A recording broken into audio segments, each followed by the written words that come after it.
আমাদের জীবনে যখনই আমরা কোনো বড় দায়িত্বের সম্মুখীন হই তখন আমরা তার থেকে দূরে পালাই আর এই অজুহাত দিই যে না না, এত বেশি ভার বহন করার যোগ্যতা আমার নেই, আমি করতেই পারবো না। দেখুন, এই সংসারে ভিন্ন ভিন্ন ধরনের গাছ আছে, ছোট গাছ, বড় গাছ, কিন্তু বটগাছের মতো বড় এবং নিবিড় গাছ আর একটাও নেই।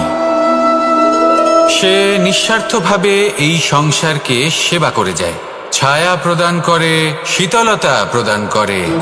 আর যখন এমন সময় আসে যখন তার ওপর বোঝা অত্যন্ত বেড়ে যায়, সে কিন্তু কোনোভাবেই ভেঙে পড়ে না। তখন সে নিজের নিঃস্বার্থ কর্মের ফল লাভ করে, সেই নিঃস্বার্থ কর্ম যা সে করেছে। তার দেহ থেকে ছোট ছোট ঝুড়ি বার হয় এবং তা কাণ্ডের আকার ধারণ করে। সেই কাণ্ড মাটির কাছে পৌঁছয় এবং তারপর তা বটগাছের সহায়ক হয়ে ওঠে। সে ভেঙে পড়ে যায় না। এইভাবে আপনিও জীবনে নিঃস্বার্থভাবে সবার সেবা করুন, ভালোবাসুন, সবাইকে সাহায্য করুন।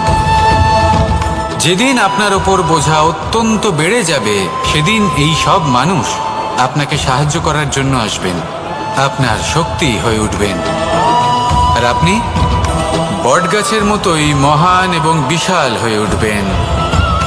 আসুন আর আমার সাথে ভালোবেসে বলুন, রাধা রাধা। মানুষ তার জীবনে দুই ধরনের পরিস্থিতিকে খুব ভয় পায়। এক, কোনো কারণবশত কারোর সামনে নত হওয়া।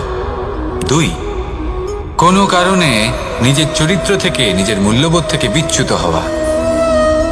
এবার কেন হয় এরকম যে কথায় কথায় কারোর সামনে নত হতে হয়? কেন বারংবার নিজের চরিত্র থেকে চ্যুত হতে হয়? এরকম কেন হয়? এটা তখনই হয় যখন আমাদের শিক্ষা এবং মূল্যবোধের অভাব থাকে। যদি মানুষের মধ্যে প্রকৃত শিক্ষা থাকে, তাহলে এই সংসারে কোনো সময় এবং কারোর সামনেই নত হওয়ার কোনো প্রয়োজন নেই। যদি মানুষের মধ্যে মূল্যবোধ থাকে, তাহলে তাকে নিজের মূল্যবোধ বা চরিত্র থেকে বিচ্যুত হতে হয় না, তা সে যাই হয়ে যাক না কেন। কোনো বালককে যদি জন্ম থেকেই সুশিক্ষার অধিকারী করা হয়, শিক্ষিত করা হয়, মূল্যবোধের অধিকারী করা হয়, তবে সে এই সংসারে এমন কর্ম করবে যাতে সে নিজেকে, নিজের পরিবারকে, সমগ্র সমাজকে গর্বিত করতে পারে। শিক্ষা লাভ করুন, মূল্যবোধ লাভ করুন এবং আমার সাথে ভালোবেসে বলুন, রাধা রাধা। আমাদের সকলের জীবনে একটা লক্ষ্য থাকে যেটা আমরা লাভ করতে চাই। ঠিক যেন একটা প্রতিস্পর্ধা বিদ্যমান যে কে সব থেকে আগে নিজের লক্ষ্যে পৌঁছতে পারবে। আর সেই জন্য আমরা সকলেই খুব তাড়াতাড়ি এগোতে চেষ্টা করি, বড় এবং দীর্ঘ পদক্ষেপ ফেলি যাতে তাড়াতাড়ি নিজের লক্ষ্যে পৌঁছতে পারি। কিন্তু এক অত্যন্ত গুরুত্বপূর্ণ বিষয় আছে, সবসময় লক্ষ্য সামনে থাকবে না, কখনো কখনো তা খুঁজতে হয়। এই যাত্রা খুব কঠিন হতে পারে, আর ঠিক এই কারণেই সবসময় দ্রুত গতিতে চলা বা তাড়াতাড়ি পথে চলা সেটা আবশ্যক নয়। তার থেকেও বেশি গুরুত্বপূর্ণ হলো ভেবেচিন্তে তারপর পথ চলা। যদি ভেবেচিন্তে পদক্ষেপ ফেলেন, চলতে পারেন, তাহলে সেটাই সর্বশ্রেষ্ঠ পদক্ষেপ। কখন কোন দিকে যেতে হবে, কখন কোথায় দিক পাল্টানো যাবে না, কখন গতি বেশি রাখতে হবে, কখন কম, কখন থামবো, কখন চলবো, এই সব কিছুর বিষয়ে জ্ঞান অত্যন্ত গুরুত্বপূর্ণ এবং ভেবে চিন্তে চলতেই হবে। সেই জন্য শুধু তীব্র গতিতে সামনে এগোলে চলবে না, ভাবনা চিন্তা করে এগোতে হবে। আসুন আমার সাথে ভালোবেসে বলুন, রাধা রাধা। কখনো কোনো প্রজাপতিকে উড়তে দেখেছেন? কি সুন্দর উড়ে বেড়ায় সে, এক ফুল থেকে অন্য ফুলে, এক পাতা থেকে অন্য পাতার ওপর। কিন্তু সে কিভাবে উড়তে শেখে কখনো ভেবেছেন? জন্ম থেকেই কিন্তু প্রজাপতির ডানা থাকে না, ও কিন্তু ছোট্ট একটা ডিমের আকারে জন্ম লাভ করে। তারপর সেই ডিমটি ভেঙে একটি কীট বাইরে আসে। আস্তে আস্তে সে বড় হয়, ওর শক্তি বৃদ্ধি পায়। তারপর সে সেই কীট দশা ত্যাগ করে নিজের ডানাগুলি মেলে। এই প্রক্রিয়া তার কাছে সরল নয়, অত্যন্ত যন্ত্রণাদায়ক প্রক্রিয়া। কিন্তু সে সেই যন্ত্রণা মেনে নেয় আর তারপর আস্তে আস্তে সে উড়তে শেখে। শুধুমাত্র আকাশে উড়ে বেড়ায় তা নয়, আমাদের মনের মাঝে উড়ে বেড়ায়। এবার এই ডিম থেকে প্রজাপতি হয়ে ওঠার যে যাত্রা, এটা যতটা কঠিন ততটাই কঠিন হয় এই সংসারে শ্রেষ্ঠ কর্ম করা, ততটাই কঠিন হয় এই সংসারে মহান হয়ে ওঠা। সেই জন্য প্রয়োজনীয় প্রচেষ্টা এবং সময়। নিরন্তর প্রচেষ্টা করতে থাকুন, পর্যাপ্ত সময় নিন এবং আপনি নিজেকে এই আকাশে উড়ন্ত অবস্থায় পাবেন। আসুন আমার সাথে ভালোবেসে বলুন, রাধা রাধা। পায়েস হলো আমার বিশেষ প্রিয়। এর মধুর স্বাদ মনকে প্রফুল্ল করে তোলে। ছোটবেলায় মা আমার জন্য পায়েস বানাতেন এবং আমাকে বলতেন যে গরম থাকতে থাকতে খেয়ে নে কানাই, ঠান্ডা হয়ে গেলে ভালো লাগবে না। কিন্তু আমিও দুষ্টু ছিলাম, ঠান্ডা হওয়া পর্যন্ত অপেক্ষা করতাম আর ঠান্ডা হয়ে যাওয়ার পরে মার কাছে যেতাম আর ওনাকে বলতাম যে মা, পায়েস তো ঠান্ডা হয়ে গেছে, এটা গরম করে দিন। তখন মা হাসতেন আর বলতেন যে পায়েস না হয় আমি আবার গরম করে দেব কানাই, কিন্তু এর মধুর স্বাদ, সেই মিষ্টত্ব, সেই সুবাস, সেটা আবার ফিরে আসবে না। কথাটা সত্যি। আর এই সত্যটাই আমাদেরও জীবনের সত্য। আমাদের জীবনের মধুর সম্পর্কগুলি, এতে যখন কটুভাব প্রবেশ করে তখন সেই মিষ্টত্ব ফিরিয়ে আনা প্রায় অসম্ভব ব্যাপার হয়ে যায়। আপনি চেষ্টা করে সেই সম্পর্ক ঠিক করতেই পারবেন, তার জন্য অগাধ পরিশ্রম করতে হবে, কিন্তু আবার সেই মিষ্টত্ব কখনো ফিরে আসবে না। সেই জন্য আপনার জীবনের যে মধুর সম্পর্ক আছে, যতটা সম্ভব চেষ্টা করুন তাতে মিষ্টত্ব বজায় রাখতে। কটুভাব আসতে দেবেন না। আসুন আর আমার সাথে মধুর স্বরে বলুন, রাধা রাধা। শব্দ, শব্দ আসলে কি? শুধুই কয়েকটি অক্ষরের সমষ্টি, নাকি আমাদের বাণী? এই শব্দ এমন এক শক্তি যা কাউকেই নিজের বশবর্তী করে ফেলতে পারে। শব্দ এমন এক অস্ত্র যা কাউকে ক্ষত বিক্ষত করে দিতে পারে। এই শব্দ হলো একটি নাদ স্বরূপ যা কোনো ঘুমন্ত ব্যক্তিকেও জাগিয়ে তুলতে পারে এবং নিজের লক্ষ্যের দিকে অগ্রসর করতে পারে। শব্দে এত শক্তি আছে যে কারোর মনে এতটা আঘাত দিতে পারে যে সে হয়তো জীবনে আর কখনো এগোতেই পারল না। তাহলে এই শব্দের প্রয়োগ খুব ভেবেচিন্তে করবেন। এবং এই শব্দের মতোই হলো নীরবতা। অনেক সময় এই নীরবতা আমাদের সহায়ক হয়ে ওঠে। অনেক সময় এটা আমাদের অনুশোচনাকে অনেক বেশি বাড়িয়ে তুলতে পারে। ভীষ্ম পিতামহ, অঙ্গরাজ কর্ণ, যখন দ্রৌপদীর বস্ত্রহরণ হচ্ছিল তখন এনারা নীরব ছিলেন।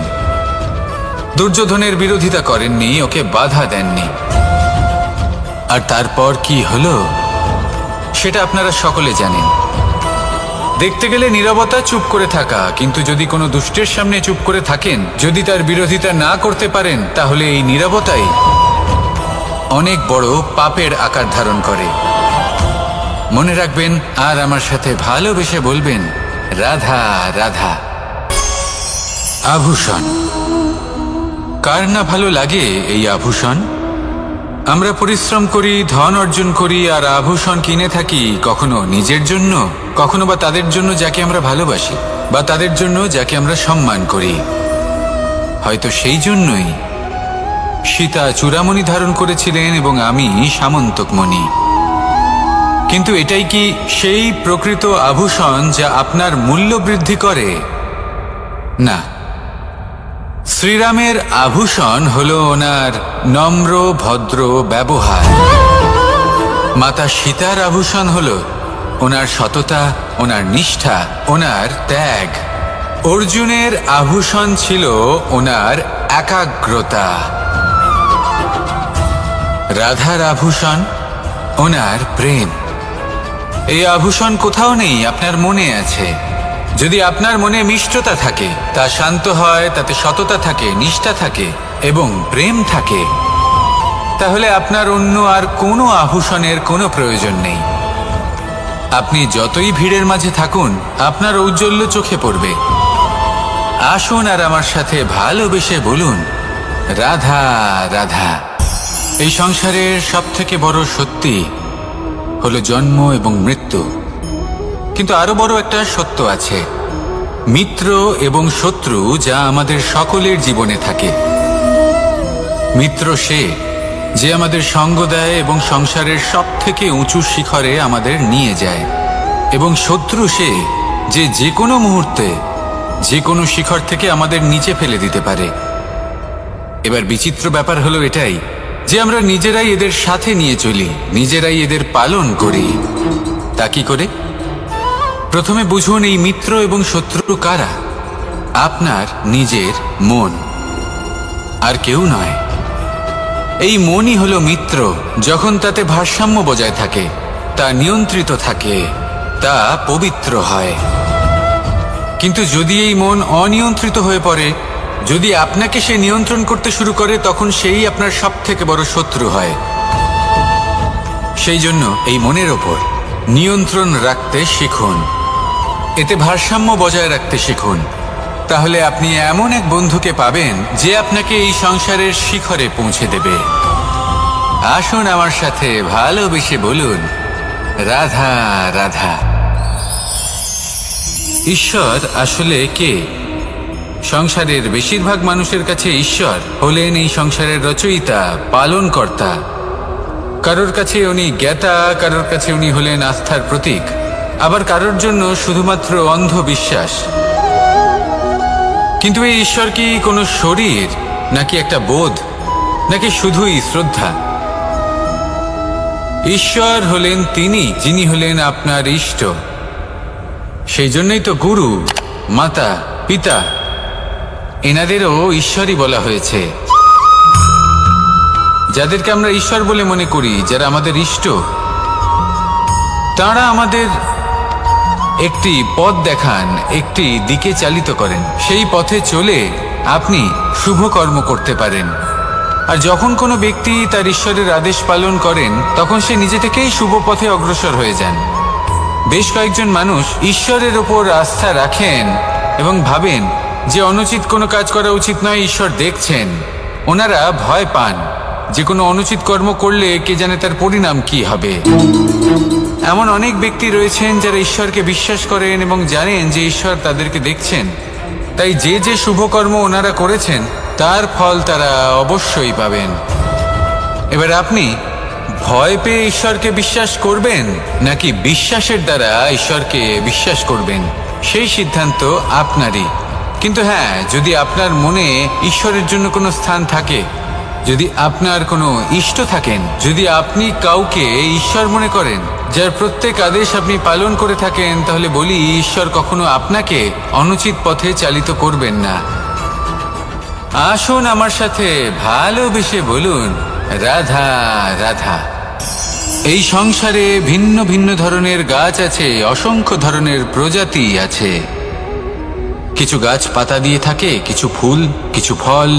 কেউ ছায়া প্রদান করে, কেউ শীতলতা প্রদান করে, কেউ নিজেকে খুব কষ্ট দিয়ে এই সংসারের বিকাশে সহায়ক হয়ে ওঠে। কিন্তু এই সবার মধ্যে একটা বিষয় কিন্তু সমান, এরা প্রত্যেকেই পাতা ছাড়া, ফুল ছাড়া, ফল ছাড়া জীবিত থাকতেই পারে, কিন্তু কোনো বৃক্ষই শিকড় ছাড়া বেঁচে থাকতেই পারে না। এটাই হলো রাধার।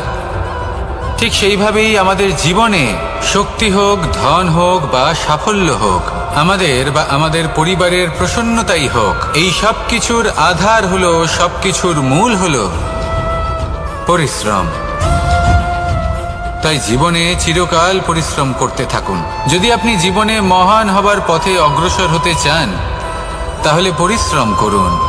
এই পরিশ্রম দ্বারাই নিজের পরিবারকে প্রসন্ন করুন, নিজের বন্ধুদের প্রসন্ন করুন, এই সমাজকে গর্বিত করুন। আসুন আমার সাথে ভালোবেসে বলুন, রাধা রাধা। এই সংসারের সব থেকে বড় রোগ কোনটা? কেউ বলবে মানসিক রোগ, কেউ বলবে সেই রোগ যা সর্পদংশনের ফলে হয়ে থাকে।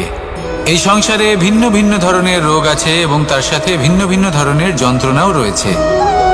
এমন একটা রোগ আছে যা চোখে দেখা যায় না, যা আপনার শরীরে কোনো দাগ রেখে যায় না, কিন্তু আপনার আত্মাকে পর্যন্ত ক্ষত বিক্ষত করে, অসুস্থ করে তোলে, বিনাশ করে দেয় আপনাকে এবং তার সাথে আপনার আত্মাকেও। এই অসুখের নাম হলো লালসা। লালসা, যে কর্ম সাধন করেছেন তার থেকে বেশি ফল লাভ করার আশা। লালসা, যা আজ আছে তার থেকে অনেক বেশি লাভ করার ইচ্ছে। এই ইচ্ছে এই সংসারে সবার থেকে এগিয়ে থাকার আপনাকে প্রেরণা যোগাবে, কিন্তু তার জন্য আপনাকে অপরাধযোগ্য কাজ করতে উৎসাহিত করবে। আপনার বন্ধু, আপনার আত্মীয়, আপনার পরিবার, এই সবার থেকে আপনি কখন দূরে চলে যাবেন আপনি বুঝতেই পারবেন না। উচিত অনুচিত কোনটা, ধর্ম অধর্ম কোনটা, সব ভুলে যাবেন আপনি। সেই জন্য মনে রাখবেন, নিজের জীবনে যদি আপনি লালসার থেকে নিজেকে দূরে রাখতে পারেন, তাহলে এর অর্থ হলো যে আপনি এই সংসারের সব থেকে বড় অসুখের ওপর বিজয় লাভ করেছেন। আসুন আমার সাথে ভালোবেসে বলুন, রাধা রাধা। এই সাগর কত বিশাল আকার, কখনো শান্ত কখনো উত্তাল, কিন্তু এই সাগরকে এত মহান কে করে তুলল? জল। এবার এই জলের যাত্রা দেখুন, সেটা কতটা কঠিন। এই জল সাগরে থাকে, সূর্য ওকে এতটা উত্তপ্ত করে তোলে যে এই জল নিজের অস্তিত্ব হারিয়ে ফেলে এবং বাষ্পে পরিণত হয়ে হাওয়ায় মিলিয়ে যায়। তারপরে আকাশে যায় আর নিজের অস্তিত্ব আবার হারিয়ে ফেলে, মেঘে পরিণত হয়। তারপর এই মেঘ কোথাও গিয়ে কোনো পর্বতে ধাক্কা খায়, তারপর আবার এই জল নিজের অস্তিত্ব হারায়।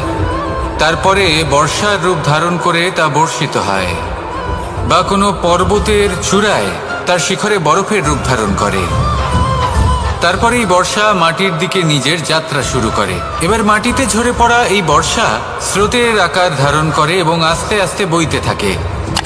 এই নদীর আকার ধারণ করে এবং নদী রূপে বইতে বইতে পাথরে ধাক্কা খায় বা কোনো পর্বতে ধাক্কা খায়, আর তারপর এই নদী এসে সাগরে সমাহিত হয়ে যায়। নদীর এই জল আবারও নিজের অস্তিত্ব হারিয়ে ফেলে, কিন্তু এইবার সেই জল নিজেই সাগরে পরিণত হয়। এটা আমাদের সকলের জন্য একটা শিক্ষা যে এই সংসারে জীবন এবং সময়ের হলো এক অনন্ত যাত্রা। এই সংসারে যা কিছু আছে তার সূত্রপাত কোথাও একটা হবেই। সেই জন্য মৃত্যু এবং সমাপ্তির চিন্তা ত্যাগ করে দিন, আর যে সূত্রপাত আপনি লাভ করছেন তার আনন্দ উপভোগ করুন। ভেবে দেখুন আপনি কিভাবে শ্রেষ্ঠ কর্ম করতে পারেন যাতে এই সংসার এবং এই সমাজ, এই দুইয়ের মঙ্গল সম্ভব। আসুন আমার সাথে ভালোবেসে বলুন, রাধা রাধা।